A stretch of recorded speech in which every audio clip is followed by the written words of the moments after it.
এটা হচ্ছে আলীকদম চলে গেছে আর কি, এই আলীকদম আর ইয়ার রাস্তাটাই। যেই সমস্ত জায়গাগুলিতে এরকম পিচ করা নতুন নতুন যে রিকনস্ট্রাকশন হয়েছে, পুরাতনগুলির অবস্থাও সেম। বেশ কিছু জায়গায় আমরা দেখেছি যে উঠে গেছে, মানে এই যে পাথর, নুড়ি পাথর উঠছে। ওকে,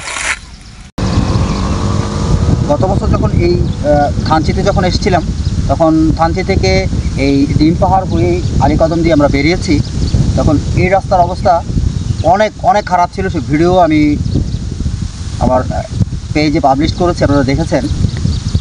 এবার যখন আসছি তখন দেখলাম যে না, রাস্তা বেশ সুন্দর, কার্পেটিং, কোথাও ভাঙাচোরা নেই, বেশ 4-5টায় খুব ভালো, খুব সুন্দর রাইডিং হচ্ছে।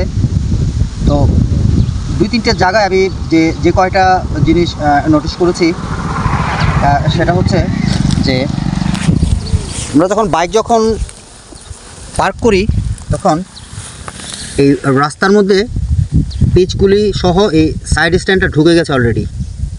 মানে এটা দেখাচ্ছি এই জন্যই যে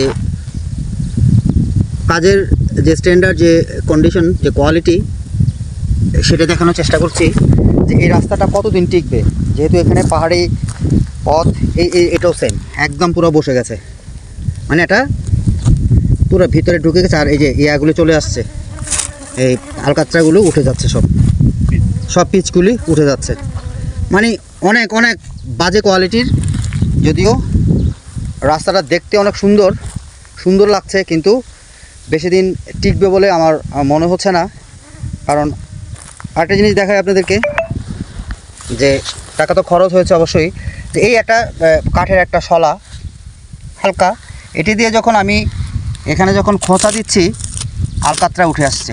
এই যে এই হচ্ছে আলীকদম, থানচি টু আলীকদম, আলীকদম টু থানচি রাস্তার একটা ভয়াবহ চিত্র।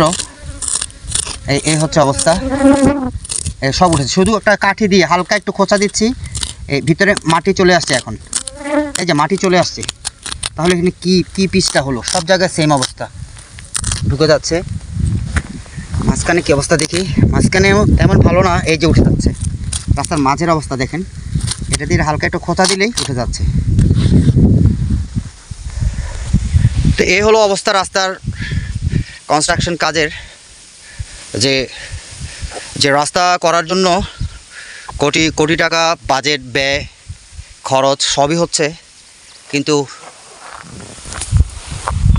দেশের জনগণ, এদেশের নাগরিকরা তাদের ট্যাক্সের টাকায় এই রাস্তা নির্মাণ, অথচ এর যে কোয়ালিটি, এর যে কাজের যে অবস্থা খুবই জঘন্য।